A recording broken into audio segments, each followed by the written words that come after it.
Salut à tous, bienvenue aujourd'hui pour le nouvel épisode de Lift Talk, l'épisode 80, toujours en bonne compagnie, ça fait 2 semaines qu'on s'est pas vu, donc là je suis très content parce que bon, il y a toujours matière à discuter avec ce jeune Morgan. Morgan, mais comment vas-tu mec?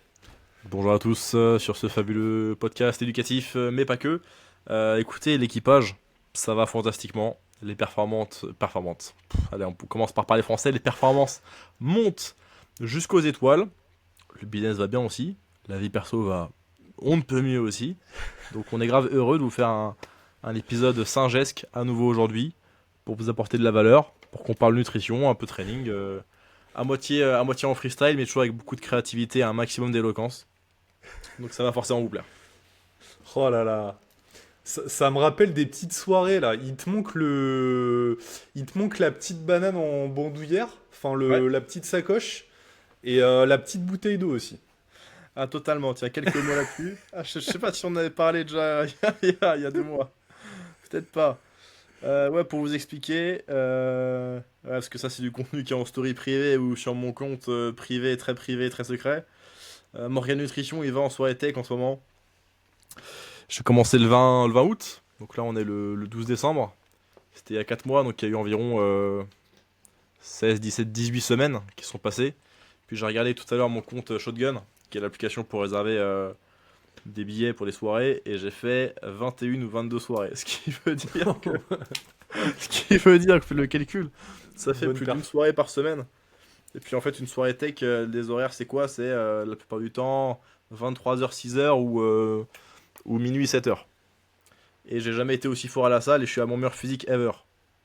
Et justement, Euh, bah alors, c'est quoi tes nouveautés justement parce que je sais qu'il y en a, et on les avait un petit peu teasés dans le précédent podcast qu'on a fait ensemble.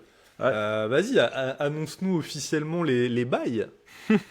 Ah ouais, tu parles du DM que je t'ai envoyé il y a quelques jours. La prise de renseignement. Oui, mais il y a pas que ça, il y a pas que ça.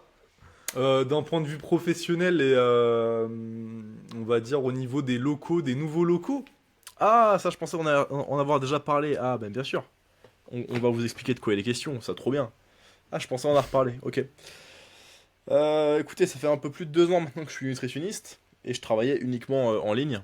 Donc, comme un troubadour, pour tout vous dire, dans le bureau qui me sert de chambre ou l'inverse.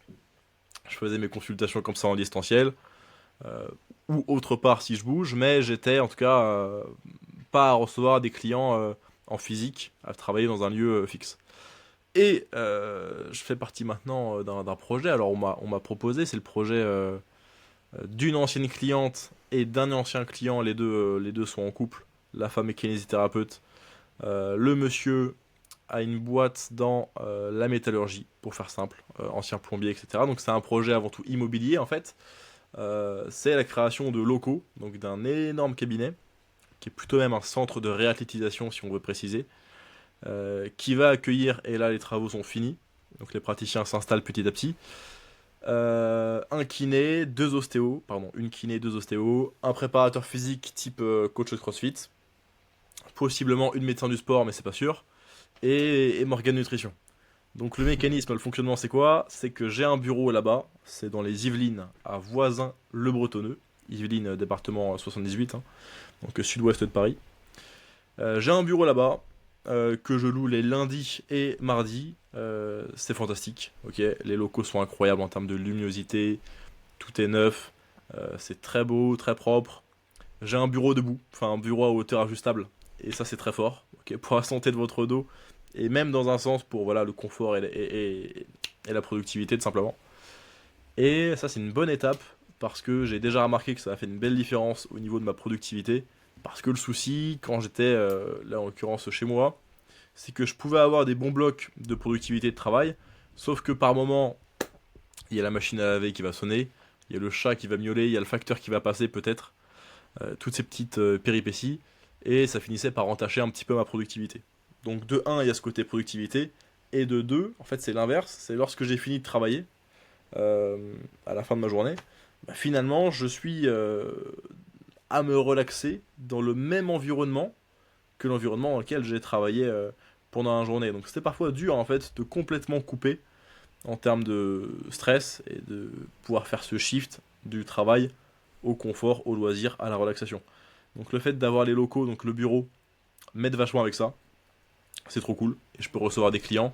Alors pour l'instant, que les clients que j'ai déjà en suivi et qui habitent dans la région, mais à l'avenir, des nouveaux clients, même qui pourront commencer que en physique avec moi. Ce qui va être chouette aussi, c'est qu'en voyant des clients en physique, je vais pouvoir prendre des mesures de composition corporelle, comme, alors d'accord, ok, des choses basiques, taille, poids, etc., mais des mensurations surtout, et aussi mesurer avec des pinces à pli cutanées des taux de masse grasse. Alors finalement, moi, je suis même pas trop dans le calcul du taux de masse grasse à partir de la somme des données des pinces à pli cutanées, parce que ça peut être un petit peu inexact selon la répartition en masse grasse de chaque individu.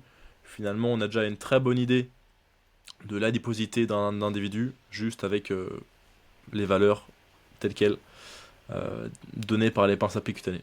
Et encore, il faut savoir les utiliser correctement, mais plutôt bonne mesure de composition corporelle. Hop là, fin de la parenthèse. Donc voilà pour professionnellement ce qui se passe dans la vie de Morgan Nutrition. Et je pensais que tu voulais parler de l'autre chose. Ouais, mais alors, ce que je vais faire, c'est que je vais parler de mes actualités et puis Ouais. justement, je vais enchaîner sur cette question. On vous a quitté sur un épisode avec Enzo à Annecy, puisqu'on était en déplacement pour la compétition de Annecy Street Event, il y a maintenant de ça 3 semaines.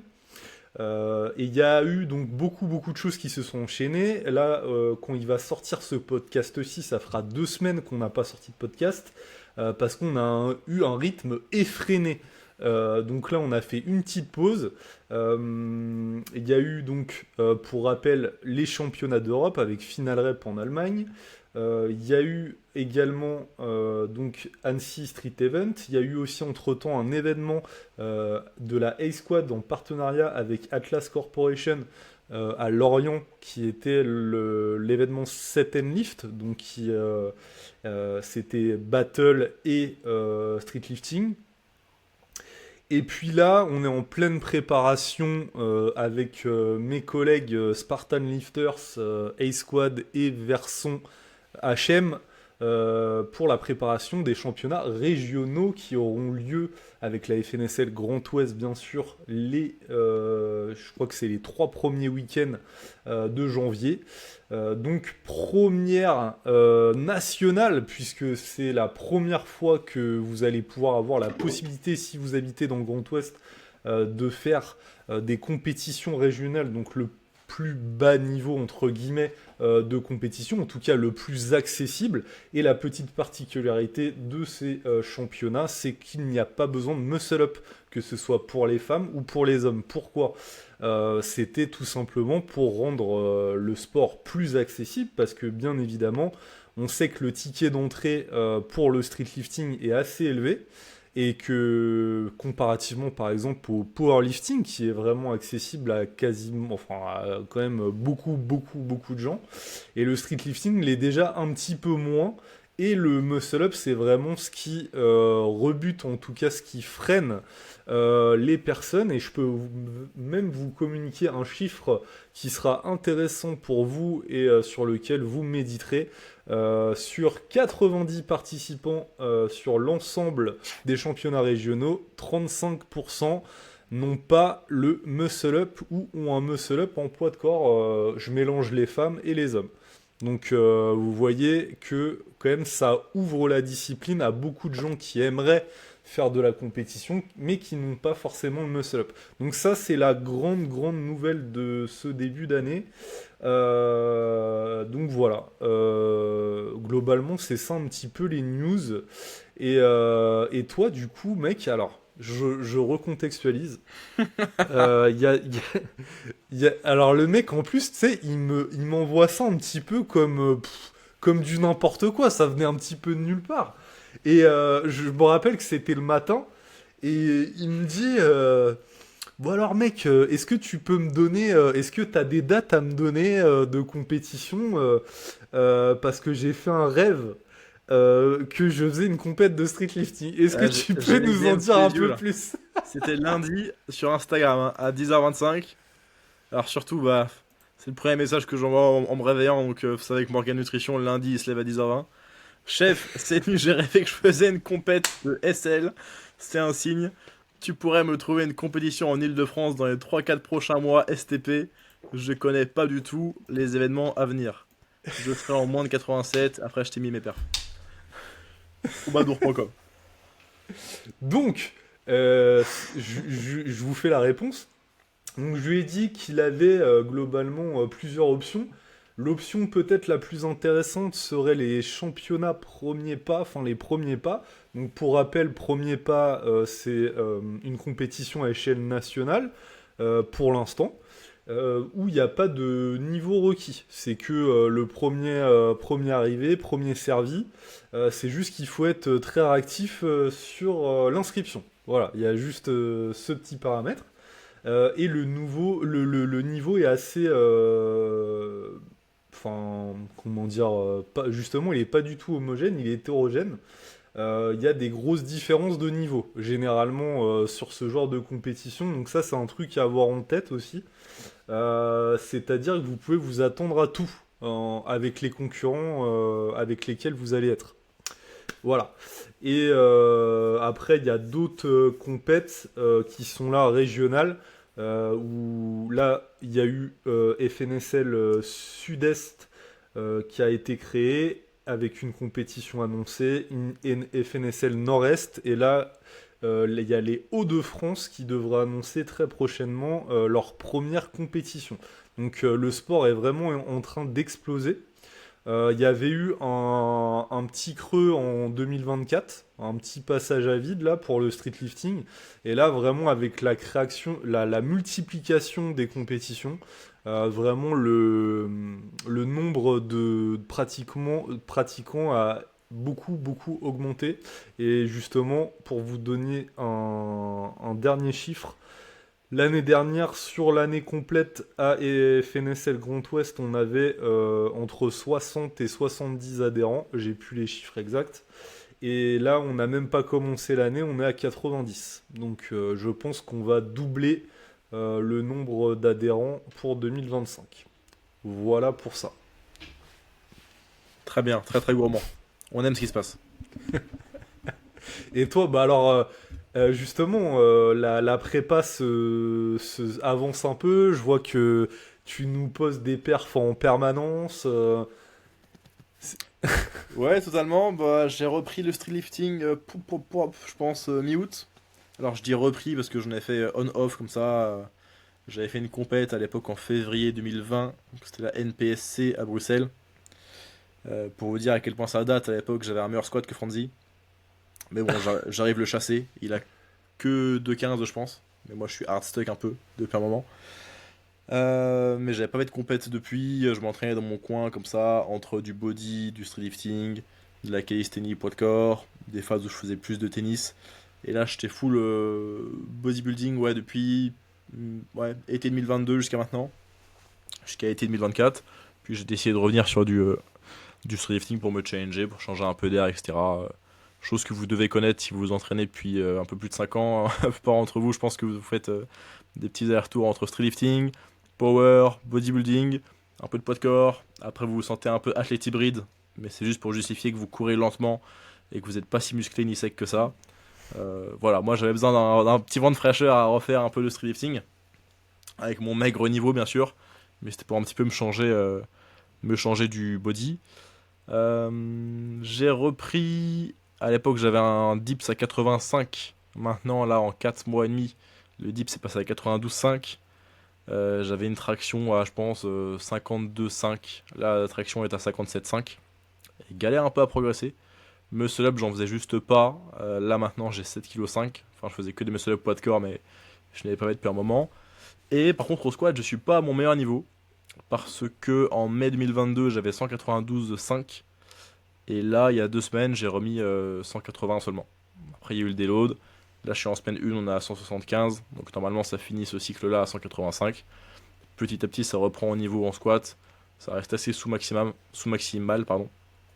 Mais ouais, on est assez tranquille là-dessus. Je pense que j'aurai moyen, je sais pas quand, mais dans ma carrière, de squat 200. Parce que je suis quand même lourd et avec une bonne masse musculaire dans les jambes. Je fais 87-88 kilos là. Bon, je m'équipe pas parce que je m'en fous un peu de la perf absolue vraiment. J'ai pas envie de mettre de l'argent dans l'équipement. Je crois qu'on a déjà parlé Ouais. en podcast, c'est ça. J'ai pas envie de mettre de l'argent dans l'équipement. Puis tant que je fais pas de compète, je m'en fous un peu du chiffre absolu, tu vois. C'est plutôt justement, je me dis bon, 180 c'est cool parce que ça fait 4 biscuits par côté. 200 c'est un chiffre rond, c'est sympa. Mais je me dis pas, ah, je suis une merde à squat que 180 ou que 200 au vu des mecs qui squattent 300 dans ma caté de poids, quoi. Donc voilà où j'en suis. Ça progresse. Tous les lifts, squat, il est en train de se reconstruire. Muscle up progresse un peu moins. Parce que là, j'ai repris 2-3 kilos peut-être depuis juillet. Donc ça joue aussi vachement. Ça, on le sait pour le muscle up. Mais sinon, plutôt positif. Parce que même à côté, mes lifts, on va dire accessoires, tout le travail d'hypertrophie progresse aussi. Donc c'est très bénéfique sur. Comment dire. Je reste assez optimiste sur mes progrès dans les 6, 9, 12 prochains mois à venir. Et c'est très fun. Très fun. Là, en ce moment, ça aura fait beaucoup de singles, des triplés. On n'est pas exactement sur un picking, mais je suis assez proche de mes meilleurs perfs possibles, je pense. Ouais. Ok. Ouais, bah moi je te suis hein, avec attention sur les réseaux. Donc ça progresse bien et faut que ça continue comme ça. Et puis ce qui serait génial, bah, c'est te voir en compétition. Ça serait assez incroyable. Ça Un serait hilarant. comeback. Morgan comeback. Ce serait très drôle. Ah ouais, ça serait excellent. Donc aujourd'hui, sujet du jour, motivation intrinsèque, extrinsèque. Est-ce que justement tu peux peut-être introduire ce sujet en différenciant un petit peu les deux types de motivation? Ok, alors c'est hyper simple. Motivation intrinsèque, c'est quelque chose qui va venir de vous. Donc c'est une motivation dont vous presque parlerez même pas. C'est une motivation que vous poursuivrez même si vous étiez sur une île déserte avec personne d'autre avec vous, ou si c'était l'apocalypse et que vous étiez le seul être humain encore vivant sur Terre. Motivation intrinsèque, ok. À base de tiens, je veux m'entraîner pour avoir une meilleure santé, typiquement motivation intrinsèque. Si c'est je m'entraîne pour faire suffisamment de traction pour un concours de police, ça reste une motivation intrinsèque, parce que ça reste quelque chose qui vous concerne quand même au premier lieu, même si il y a cet objectif, ok, qui est jugé par un tiers. Ok, mais ça reste motivation intrinsèque, parce que ça vous concerne vous. Euh, Motivation extrinsèque, c'est je m'entraîne pour pouvoir flex, d'avoir un gros squat, un gros bench, ou je m'entraîne pour avoir un très bon physique, pour le regard des gens. Et pourquoi je voulais parler de ça? J'ai posté sur Instagram il y a quelques jours à ce sujet. Et en fait, c'est un sujet qui me trottait en tête depuis un moment. Et justement, ça rejoint les soirées tech dont on parlait tout à l'heure. Parce qu'il faut, il faut savoir qu'en soirée tech, les gens se complimentent beaucoup. Ok. Très largement aidés par les bonbons. Donc les gens sont dans le partage de l'amour, ok. Et soirée tech, il fait chaud aussi. Surtout que là, en ce moment, on est en hiver, donc c'est full événement indoor. Et quand tu sautes comme un dératé pendant 4 heures, t'as chaud. Donc au bout d'un moment, t'enlèves ton t-shirt. Et ça fait vriller les gens, quoi. Ça fait fissure, comme dirait Lucas Gouif et Antoine GBZ.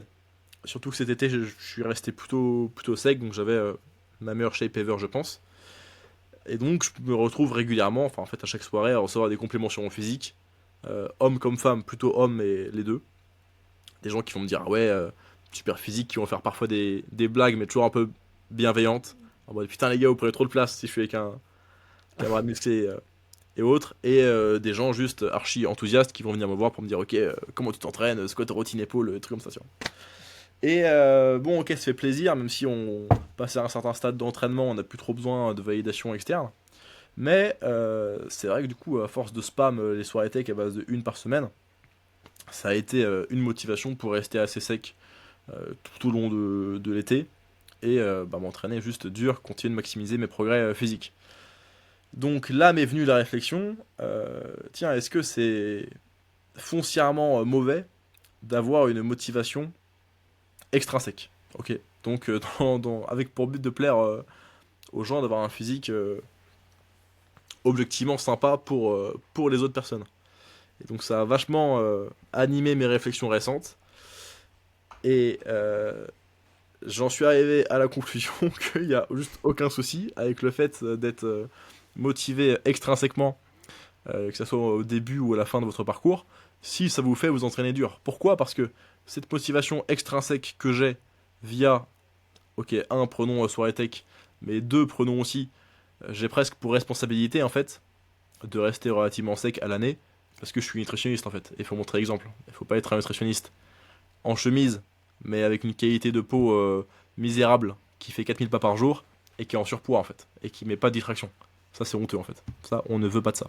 Surtout que je coach principalement des sportifs, des athlètes. Donc cette double motivation extrinsèque de un, c'est cool d'avoir un bon physique en permanence en soirée tech, et deux, il faut que je puisse montrer l'exemple à mes clients. Et quand je dis montrer l'exemple à mes clients, c'est en ayant un bon physique, un, et aussi de deux, en faisant mes pas. Parce que si vous me suivez sur Insta, vous savez que je vous bombarde les stories pour vous dire faites vos pas. Et que ça fait un moment maintenant que je tiens les 20K pas par jour tous les jours. Cette motivation extrinsèque, elle me pousse réellement moi dans ma pratique à être un meilleur athlète, à être un meilleur sportif, à optimiser mon physique. Donc, on pourrait dire en premier lieu, tiens, c'est un peu pas moral ou pas éthique, enfin, c'est peut-être pas ça le terme, mais c'est un peu ridicule, risible d'être motivé de façon extrinsèque par le regard des gens. Mais le résultat, c'est que ça me motive vraiment à m'entraîner pour sortir un physique titanesque ou ce qui s'en rapproche le plus. Et finalement, ça fait du bien à ma santé et à mon développement en tant qu'individu. Donc, si on considère que le moyen justifie la fin, enfin, pardon, la fin justifie les moyens, le mec mélange absolument tout, ça va en compote, putain, on peut se dire que c'est carrément ok d'être motivé principalement par le regard des autres, si ça vous permet, vous, finalement, de faire des meilleurs progrès et d'être en meilleure santé. Alors, être en meilleure santé, finalement, je vous rassure, il n'y a pas besoin d'être extrêmement sec, ni d'être extrêmement fort en entraînement de résistance, hein, comme on dit dans la recherche, pour être en parfaite santé. Hein. Vous n'avez pas besoin de grand chose, comme quantité d'exercice par semaine, mais ça reste ensuite de l'optimisation si vous avez vraiment une diète très orientée optimisation de la santé, en termes de fibres, en termes de répartition des lipides, etc. Enfin, un tas de choses dont on ne parlera pas ici. Donc mes motivations actuelles, vachement extrinsèques, pour un, soirée tech, pour deux, être crédible pour mes clients. Et après, motivation intrinsèque, c'est bien sûr, ça me fait toujours plaisir de m'entraîner. C'est toujours marrant d'aller à la salle, il y a toujours ce bien-être, c'est totalement dans mon identité. J'imagine pas un style de vie où je vais pas m'entraîner. Alors, salle ou d'autres pratiques, mais principalement salle quand même, hein. Street lifting, etc. Et autre réflexion qu'on ajouterait là-dessus, dans mon cas de figure, j'avais commencé à m'entraîner pour des raisons de motivation intrinsèque. C'est-à-dire, ok, je veux me plaire physiquement, je veux me sentir athlète, je m'entraînais pour moi. D'ailleurs, je disais même pas aux gens que je m'entraînais, tu vois, à l'époque. Hein. J'étais vraiment en mode, tant que je suis pas une machine de guerre, je cache le fait que je fasse de la muscu et du street workout, tu vois, à mes tout débuts. Très marrant. Bon, alors que j'encourage tout le monde à partager leur parcours s'ils en ont envie, etc. Bref. Donc ce shift d'une motivation intrinsèque à extrinsèque, il peut être inversé. Moi j'ai le cas chez des clients beaucoup population générale, perte de poids, qui vont vouloir commencer à perdre du poids pour eux, ok, pour améliorer leur physique. Comment dire? Alors du coup je change la phrase, parce que là il y avait une petite incohérence avec le perdre du poids pour eux, changer leur physique pour des gens. Ils veulent commencer à perdre du poids pour améliorer leur physique, mais du coup la vision que les gens ont de eux. Finalement, au cours du suivi, ils commencent à apprécier tous les changements d'habitude et d'optimisation du style de vie qu'on met en place. Et ils vont finir juste par vouloir maintenir leur poids de corps ou continuer à perdre du poids pour des raisons de santé, pour plus leur famille. Donc j'ai un client qui maintenant est super heureux d'avoir perdu du poids parce qu'il peut enfin jouer avec son fils. Et il montre le bon exemple en étant très actif avec une diète d'une meilleure qualité, un plus gros nombre de pas, etc. Et du coup, il partage ce style de vie vertueux avec son fils. C'est un exemple de client qui avait commencé à perdre du poids pour l'entourage, le regard des autres, enfin voilà, normal. Et qui maintenant apprécie encore le processus, mais plutôt pour le bonheur que ça lui apporte à lui seul, en le faisant se sentir comme étant un meilleur papa. Est-ce que c'est compréhensible? Putain, la phrase était extrêmement longue. Voilà. Donc finalement, sachez qu'il n'y a pas de souci. Il n'y a pas de souci si un jour vous vous dites ouais, j'ai plus tellement envie d'aller à la salle. Avant, j'étais presque nourri par la haine de mon physique et je voulais changer. Là, je me sens insatisfait de mon physique. Et bizarrement, j'ai plus autant les crocs. Ok, moi personnellement, dans ma relation individuelle, intime avec la musculation, je me sens en équilibre. Ah tiens, et si j'allais chercher de la motivation dans le fait juste de dominer compétitivement les gens. Tiens, si on prend là un exemple, Streetlifting Power en termes de pure performance, il n'y a aucun souci avec le fait d'être motivé par la reconnaissance de d'autres personnes. Tu vois, c'est-à-dire se faire brosser dans le sens du poil sur les réseaux parce que t'as pris 20 kilos sur ton dips ces 6 derniers mois. Si la gloire que tu reçois sur les réseaux est une motivation suffisante pour toi pour t'entraîner très dur et faire mieux progresser, mais vraiment 1000 fois oui en fait, on prend. On prend. Pouah, je suis pas très content de la qualité de mon explication, mais je voulais vous dire ça, je voulais vous dire. Il n'y a aucun souci avec le fait d'être motivé par le désir d'avoir un meilleur physique que d'autres personnes. Il n'y a aucun souci avec le fait d'être motivé par l'envie de plaire tiens, aux femmes en ayant un bon physique. Tiens d'ailleurs, Meno Selman avait fait des contenus là-dessus, ok. Donc Meno Selman, c'est de base un consultant business, mais plutôt connu pour ses analyses de statistiques dans le milieu de l'entraînement, et c'est aussi un chercheur dans le milieu de l'entraînement, la nutrition, la musculation, etc. Et de plus en plus, en fait, il s'oriente vers des analyses de recherche sur qu'est-ce qui rend heureux dans la vie, quelles sont les caractéristiques que les hommes et les femmes cherchent dans un partenaire amoureux, etc. Et justement, sur ce dernier sujet, il avait partagé une étude que lui avait décryptée, dans laquelle, en fait, on observait les critères de sélection pour un partenaire amoureux dans des relations hétérosexuelles, donc hommes pour des femmes, femmes pour des hommes. En fait, on observait l'écart entre ce que réellement les hommes cherchaient chez une femme, réellement ce que les femmes cherchaient chez un homme, et ce qui était énoncé verbalement. Donc, tu avais différents critères qui devaient, il me semble que c'était sur des échelles de 1 à 10, qui devaient un petit peu classer, un petit peu jauger, doser si vous voulez, 1 étant très peu important, 10 étant extrêmement important. Et donc en fait les hommes mettaient très important le physique, important d'autres qualités, moins important d'autres éléments. Et les femmes notaient physique comme étant moyennement important ou peu important. Sauf que c'est une hypocrisie massive en fait, parce que lorsqu'on observait réellement les caractéristiques physiques des partenaires masculins choisis par des femmes, les femmes choisissaient systématiquement des beaux gosses sportifs grands en fait. Hmm. Donc, en fait, Donc, alors maintenant que j'ai récupéré ici précisément mon micro qui était au cabinet, je vais pouvoir vous sortir plus de podcasts sur le sujet. Mais moi ça me fascine en fait. Tout ce qui est dating, relation homme-femme, etc. Et une explication, le podcast part en cacahuète, Marco, je suis désolé.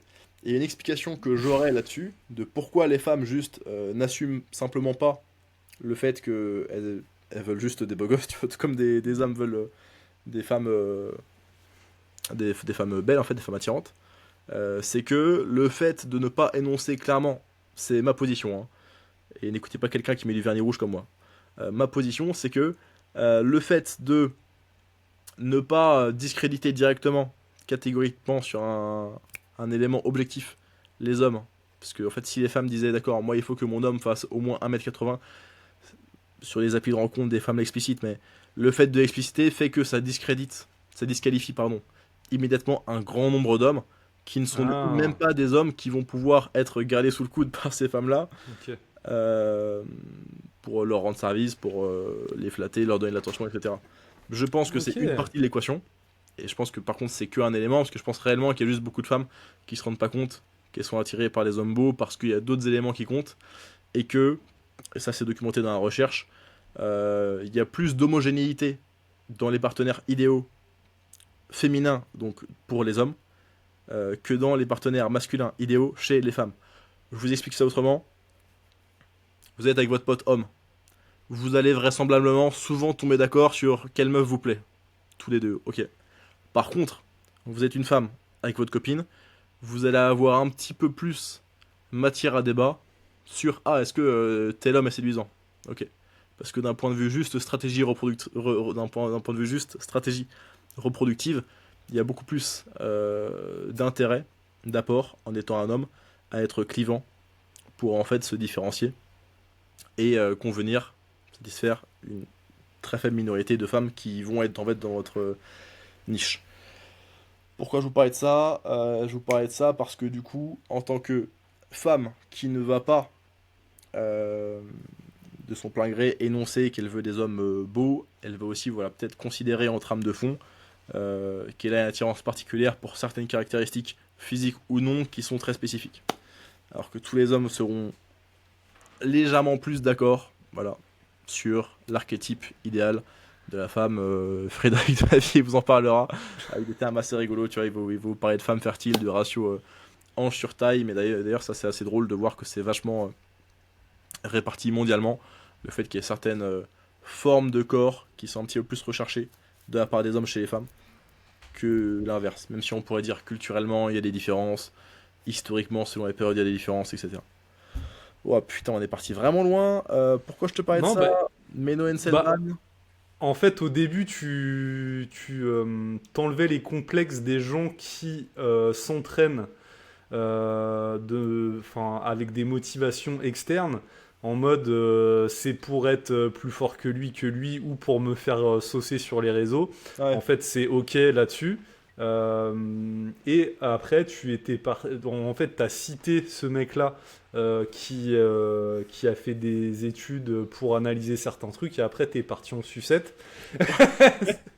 Mais c'est intéressant parce que pour moi, c'est vrai que ce que tu disais et ce que j'ai retenu, c'est que les femmes, par sécurité, parce que je pense qu'il y a beaucoup de notions liées à la sécurité chez les femmes, et, il y a une prise de risque beaucoup plus importante chez les hommes. Le fait de ne pas se couper de certains prétendants en modulant un petit peu la réalité de ce qu'elles pensent réellement, quoi. Enfin, et ça, je trouve ça intéressant. Ouais. Et je te rejoins pas mal là-dessus, poto. Ouais. Oui, parce que, en fait, même hors sexe, hors reproduction, un Ouais. homme va pouvoir apporter, oui, de la sécurité, de la validation à une femme. Et c'est, en fait, c'est un peu deux choses. C'est à la fois, les femmes vont avoir intérêt à garder proche d'elles des mecs avec qui il y aura a priori rien d'un point de vue juste reproductif, parce qu'il y a un gain de sécurité, il y a un gain même de, comment dire, de bien-être social à aller chercher dans le fait d'être entouré de beaucoup de personnes. Surtout si c'est des personnes serviables, bienveillantes, etc. à ton égard. Alors qu'à l'inverse, un homme aura beaucoup moins intérêt à avoir dans son cercle des femmes avec lesquelles il n'a pas eu tout prévu de se reproduire, parce que même s'il y a psychologiquement des caractéristiques différentes entre hommes et femmes, et que un homme va quand même bénéficier d'avoir certaines femmes dans son entourage, même hors reproduction, pour l'intelligence émotionnelle, un tas d'autres choses comme ça, avoir d'autres perspectives, il aura quand même moins d'intérêt à avoir, lui en tant qu'homme, des amis femmes, qu'une femme aura comme intérêt d'avoir des amis hommes, en fait, finalement.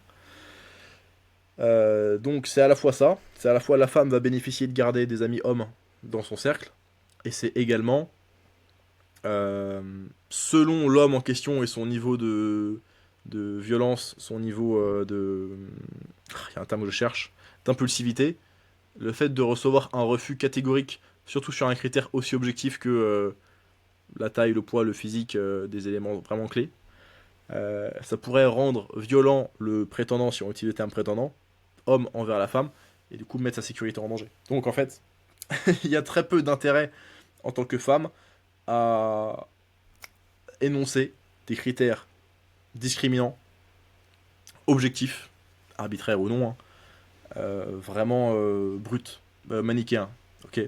Parce que si un homme qui avait des intentions reproductives avec cette femme-là apprend qu'il est juste disqualifié pour certains critères, alors on va dire physique, mais ça pourrait être aussi de revenus et autres, bah juste en fait, il va pas du tout, pour s'il a un minimum d'ego en fait, et d'amour propre, pas du tout se mettre en position de fréquenter cette femme en tant qu'ami ou connaissance ou juste dans le groupe social, lui sachant qu'il aura aucune chance avec cette femme-là. Alors qu'il y a quand même, on l'a dit, de l'intérêt pour une femme d'avoir dans son groupe social aussi bien des hommes que des femmes. Pour sécurité, protection, haute perspective, réseau, réparer sa voiture. Ok, d'accord. Là, on glisse un petit peu dans le flexible. Et tu sais Dis-moi. quoi? Moi, j'ai une question. Vas-y. Pour recentrer un petit peu le truc, Ouais. et puis en fait, après on en parlera carrément en off. Le podcast va être censuré, t'inquiète. Ces sujets-là, je vais plutôt en parler sur mon podcast, comme ça, si ça saute, c'est mon souci. Non, non, non, mais en fait, non, non, t'inquiète, c'est juste pour définir les modalités, mais il n'y a rien de censurable. Ok. En fait, je t'explique. Là, aujourd'hui, j'ai eu une discussion avec une de mes athlètes qui s'appelle Ludivine, qui a fait les championnats d'Europe. Elle est arrivée deuxième, elle est vice-championne des moins de 52, Ok. vice-championne d'Europe. Et en fait, elle fait face à un petit problème de poids, puisque à l'issue de sa compétition, elle est montée à 55 kilos, donc elle a repris du poids parce qu'il y avait pendant une ou deux semaines, elle était un petit peu en roue libre, même si Ludivine, c'est pas quelqu'un qui fait des shit meals de l'espace ou quoi, mais bref, elle avait repris pas mal de poids. Là, elle se sent super bien parce que bah, j'imagine qu'elle est un petit peu en surplus et tout. Quoique, tu vas voir que je vais y revenir dessus. Et en fait, il se passe que nous, notre stratégie, c'est une stratégie long terme, c'est une stratégie aussi qui ne la met pas en danger de différentes manières. Et c'était de maintenir un poids le plus proche possible du poids de compétition pour, au pire, faire un petit guts management juste avant la compète ou entreprendre un petit déficit sur quelques semaines et basta. Sauf que là, elle est remontée, donc là, elle a réussi à un tout petit peu perdre, mais en gros, elle oscille entre, en gros, ouais, en moyenne à 54,5. Sauf que elle a vachement baissé les calories et elle se pose la question si justement elle a pas bloqué son métabolisme parce qu'en fait, elle arrive plus à perdre alors elle est à que dalle de calories, elle est à un truc genre 1500, tu vois, calories par jour, alors que Ludivine, c'est quelqu'un d'hyperactif qui fait beaucoup, beaucoup de pas. Le week-end, ça lui arrive de faire 25 000 pas par jour. Euh, et à côté de ça, elle s'entraîne 4 fois par semaine, même si les entraînements streetlifting, on sait que c'est pas ce qui dépense le plus de calories. Mais, enfin, donc voilà. Qu'est-ce que tu penses de ça quand je te donne ces éléments? Qu'est-ce qu'elle pourrait faire? Qu'est-ce que des gens qui seraient dans la même situation aussi pourraient faire? Euh, et donc voilà, parce que elle a plusieurs questions. En fait, en gros, sa question de fond, enfin, la question la plus importante, c'est en gros, est-ce que j'ai pas fait une connerie de descendre trop en calories parce que là, j'arrive plus à perdre du poids? Et celle qui vient juste après, c'est qu'est-ce que je peux faire pour débloquer la situation et en fait enfin, entreprendre une perte de poids pour revenir à un poids proche du poids de compète. Je te laisse répondre. Ok, hyper intéressant. Tout d'abord, 1500 calories, c'est même pas si bas que ça, en fait. Je suis désolé. Alors, parfois, juste, les valeurs. Enfin, c'est même pas les valeurs qui sont méchantes ou ton nutritionniste qui est méchant, ou c'est juste la physiologie qui joue pas trop dans ton sens. Mais ça me choque pas du tout qu'elle soit à 1500 calories et qu'elle perde pas de poids. J'ai une cliente, pareil, vraiment à peu près le même poids de corps, hein. On va être entre ouais, 55, 56 kilos, qui est là à 14 000 pas par jour et qui était à 1600 cales et perdait quasiment plus de poids entre ses pesées à l'intervalle de 2 à 3 semaines. On a drop à 1400 cales. Peut-être que ça suffira même pas, qu'on va devoir encore baisser. J'ai eu des clientes que j'ai descendues aussi bas que 800 calories. Après, bien sûr, il faut voir où on en est niveau adhérence, parce que c'est pas parce que ton nutritionniste te prévoit, te planifie du 800 calories que le client, la cliente va vraiment manger 800 calories. Donc on se pencherait un petit peu sur l'adhérence, de savoir s'il n'y a pas du sucre dans le café qu'on traque pas, du lait d'amande dans le café qu'on traque pas, des huiles de cuisson qui sont bien plus caloriques que ce qu'on pense, des repas non traqués qui sont largement sous-estimés. Mais même avec un tracking vraiment méticuleux, peut-être qu'à 1500 calories, il est juste pas en déficit. Maintenant que ça c'est dit, ça nous sert à pas grand chose, c'est juste pour dire, parfois il faut vraiment descendre les calories beaucoup plus bas que ce qu'on pense. Et d'un point de vue santé, il faut pas avoir peur de vraiment drop les calories sur des courtes périodes de temps. Garder quand même une diète vraiment riche en micronutriments, donc vitamines et minéraux, pour être safe là-dessus. Ok, pourquoi pas aussi se complémenter dans tout ce qui est basique, oméga 3, vitamine D, euh, créatine, certains minéraux aussi selon ce que dit votre prise de sang. Parlons du sujet de est-ce qu'on a bloqué notre métabolisme. Alors, bloquer son métabolisme, avoir un ralentissement métabolique. Moi, je préfère parler d'adaptation métabolique parce que adaptation, ça nous éveille sur un truc qui est que ça va dans les deux sens.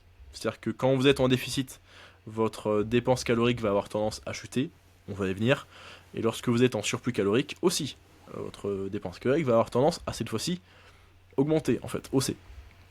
Et le principal levier, le principal mécanisme là-dedans, ça va être via une modulation du NEAT. Donc NEAT, Non-Exercise Activity Thermogenesis, c'est toutes les dépenses physiques qui ne sont pas votre exercice vraiment planifié, structuré. Donc le NEAT, les gens ont tendance à résumer ça juste comme étant le nombre de pas. Finalement, pour deux raisons, c'est pas que ça. De un, c'est pas exactement ça, parce que si vous suivez activement votre nombre de pas, ce n'est plus de la dépense calorique spontanée, une activité non prévue, parce que vous allez volontairement faire votre marche, donc c'est plus du NEAT, ça devient finalement volontairement je vais faire mon cardio à ultra basse intensité, mais volontairement je vais faire mon cardio, parce qu'en fait le NEAT c'est ça justement, tout le concept du NEAT, c'est que c'est une chose à laquelle on fait pas attention. Du NEAT ce serait plutôt je vais aller chercher mon courrier à la boîte aux lettres, ce serait plutôt pendant que je passe un coup de téléphone, je suis en train de marcher, genre sans m'en rendre compte, je suis en train de faire les tours de ma maison, dans mon jardin. Ça, ce serait du NEAT. Donc, on répète, raison 1, le nombre de pas, c'est pas exactement du NEAT parce que c'est volontairement j'y vais. Et deuxièmement, le NEAT, c'est pas que votre nombre de pas sur la journée, ça va être aussi les calories que vous avez dépensées pour le maintien de votre posture. Je vous donne un exemple.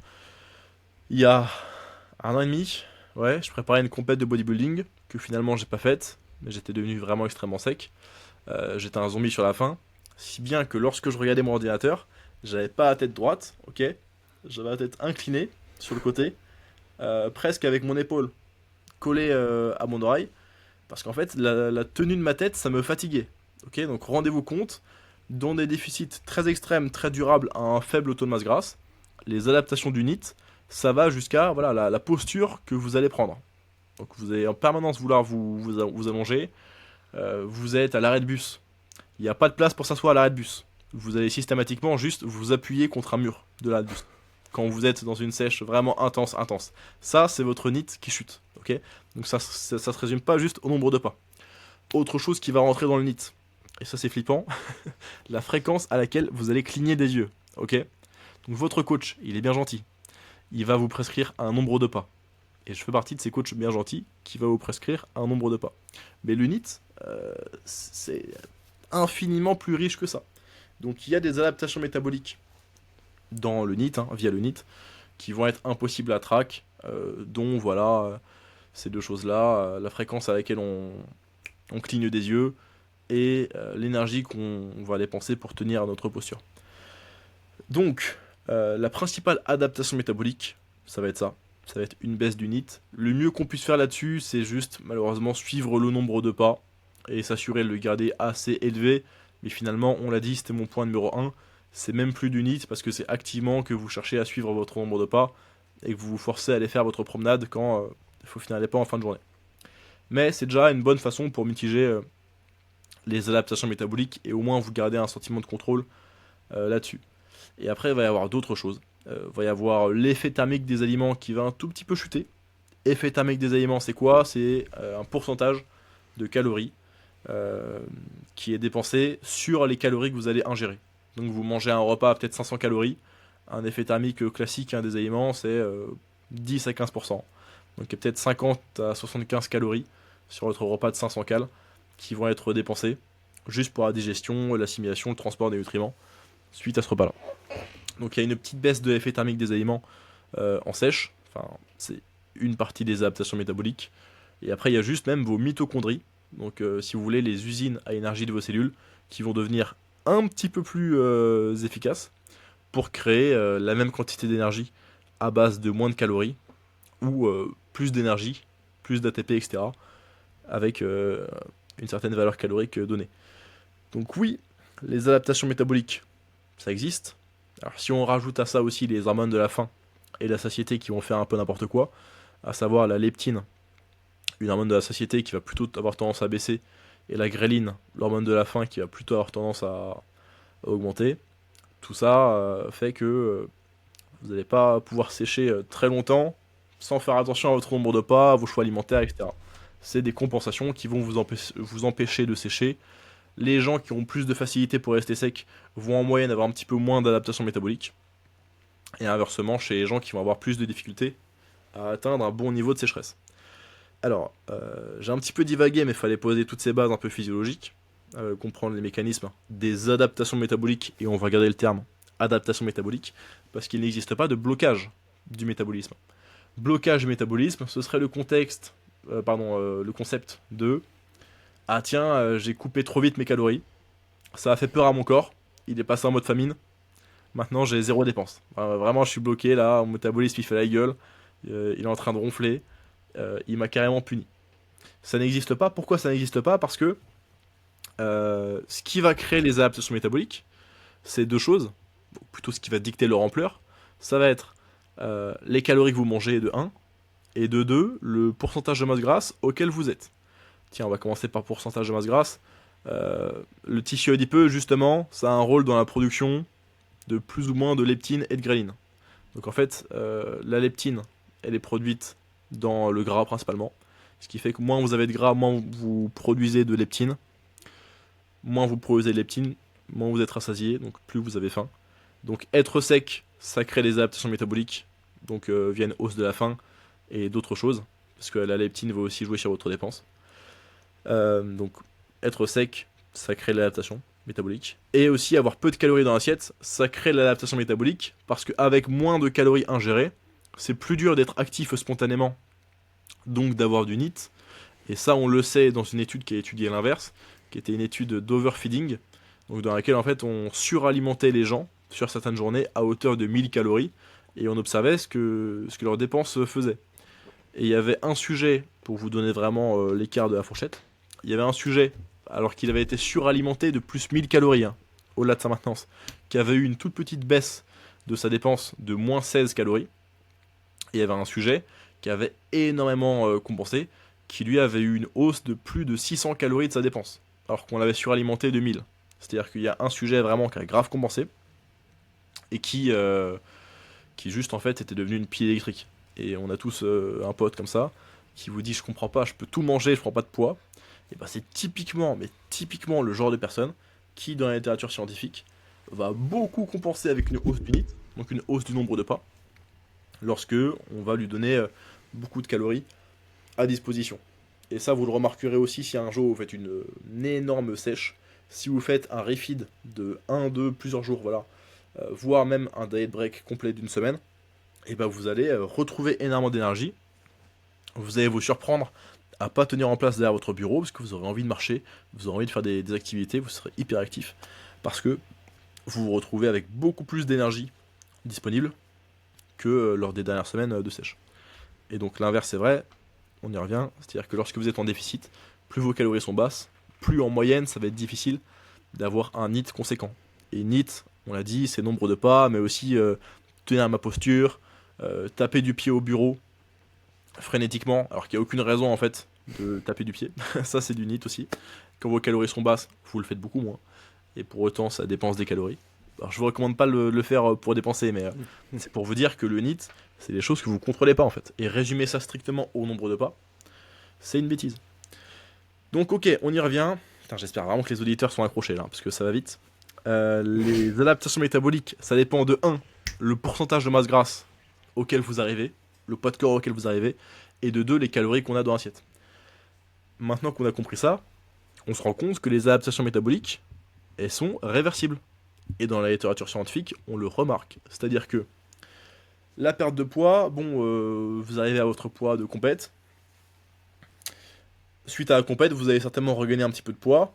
Et en fait, les adaptations métaboliques liées au fait que vous aviez peu de masse grasse et juste que vous pesiez moins lourd, même en termes de BMR, hein, taux métabolique de base, basal metabolic rate, ça va revenir avec la reprise de poids. Donc là-dessus, pas de galère.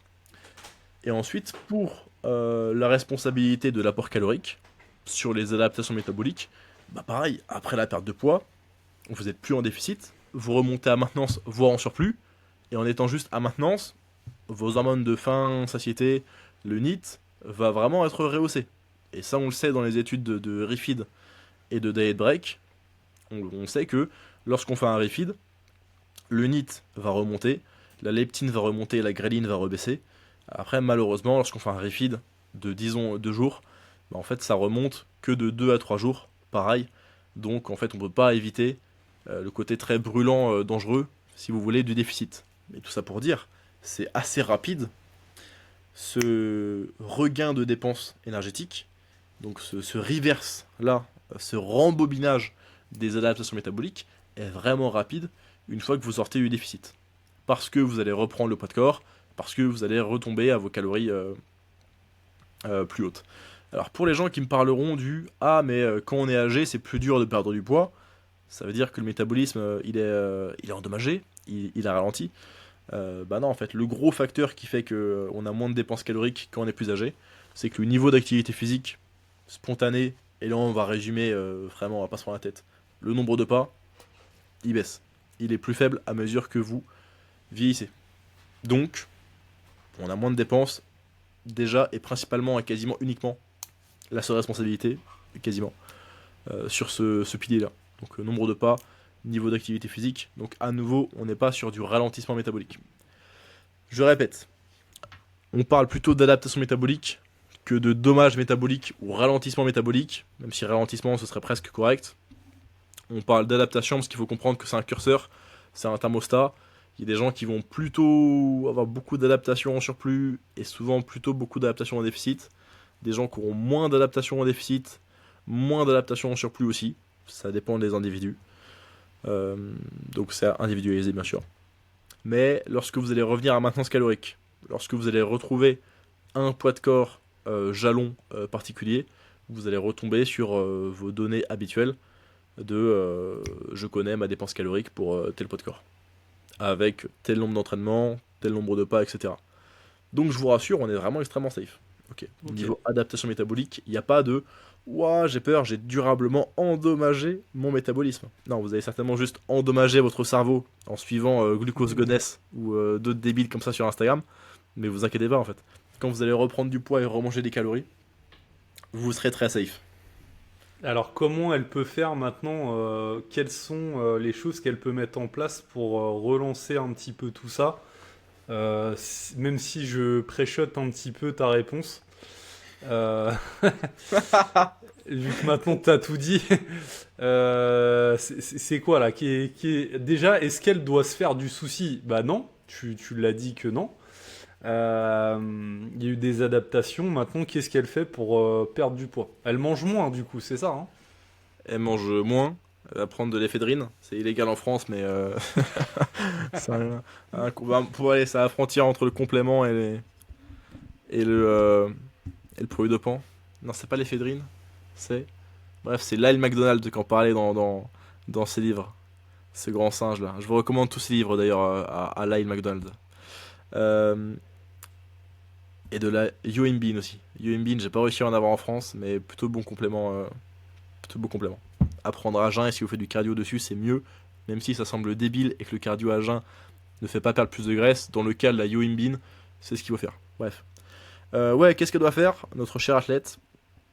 Eh bien, elle doit moins manger, suivre méticuleusement son nombre de pas, parce que le gros facteur d'adaptation métabolique, le gros levier, c'est son NEAT, qu'on va résumer, nous, bêtement par le nombre de pas, mais on l'a compris, c'est aussi taper du pied, tenir la posture, etc. Toutes ces choses-là. Tout ça, on va pas pouvoir le traquer dans des conditions de coaching, hein, de vie réelle. Donc, elle peut hausser son nombre de pas, elle peut consommer moins de calories, elle peut juste être plus patiente parce que là, suite à la compète, elle a repris du poids, peut-être un peu de masse grasse, sûrement du glycogène. Chaque gramme de glycogène, musculaire comme hépatique, hein, étant stocké avec 2,7, 3 grammes d'eau, il suffit que vous ayez fait des réserves énergétiques. Et les sportifs qui ont plus de masse musculaire ont un petit peu plus de glycogène que les sédentaires. Et voilà, vous avez repris du poids. Peut-être qu'elle a aussi plus d'aliments juste en circulation à chaque instant T dans son système, tube digestif, etc. Donc sur la pesée du lendemain matin, à chaque fois, elle est un petit peu plus lourde que quand elle était en déficit, quand elle était en sèche, en mangeant moins de calories, moins d'aliments au global. Et après, peut-être, selon son cycle, on peut facilement prendre 1 kg, presque 1,5 kg sur la semaine des règles ou juste avant, juste après. Donc pas trop d'inquiétude là-dessus. Et d'ailleurs, j'encourage vraiment tous les nutritionnistes, diététiciens ou même coachs qui donnent des conseils nutritionnels à suivre, demander à leurs clientes si elles peuvent parler de ça, là où elles en sont dans leur cycle, parce que ça peut vraiment ruiner des pesées en fait.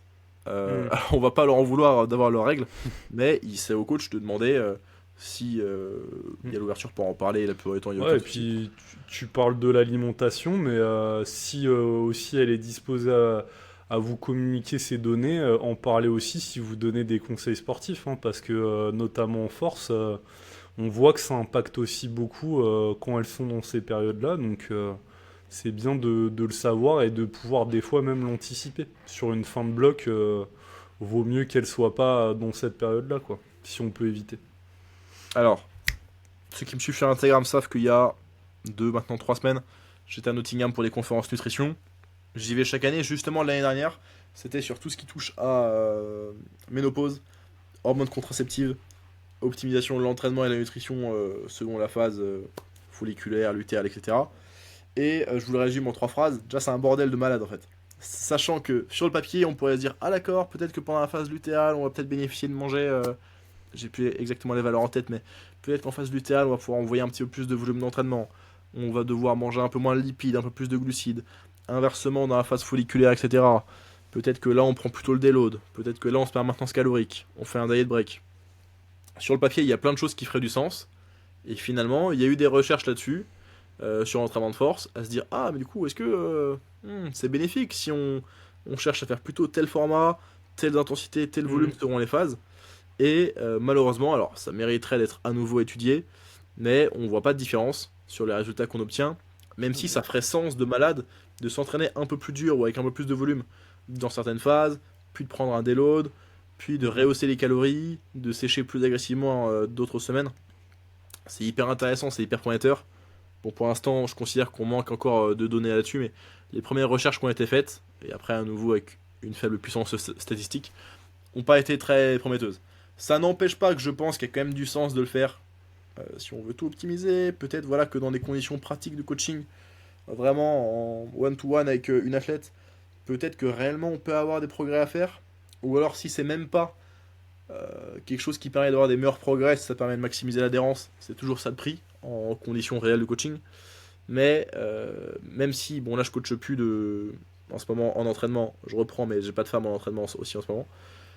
C'est pas spécialement des stratégies que j'implémenterais, même si je pense qu'il y a du sens derrière. Juste, je trouve que ça manque encore un peu de support scientifique pour vraiment l'affirmer. Donc, si ça permet d'améliorer un petit peu l'adhérence, donc si nos clientes sont plus heureuses de s'entraîner avec plus de volume certaines phases parce qu'elles se sentent de le faire, et qu'à l'inverse, elles sont heureuses d'avoir un déload réactif lors d'une autre semaine de leur cycle qui serait plus dur, pourquoi pas, mais pour l'instant, les recherches sont pas trop enthousiasmante là-dessus.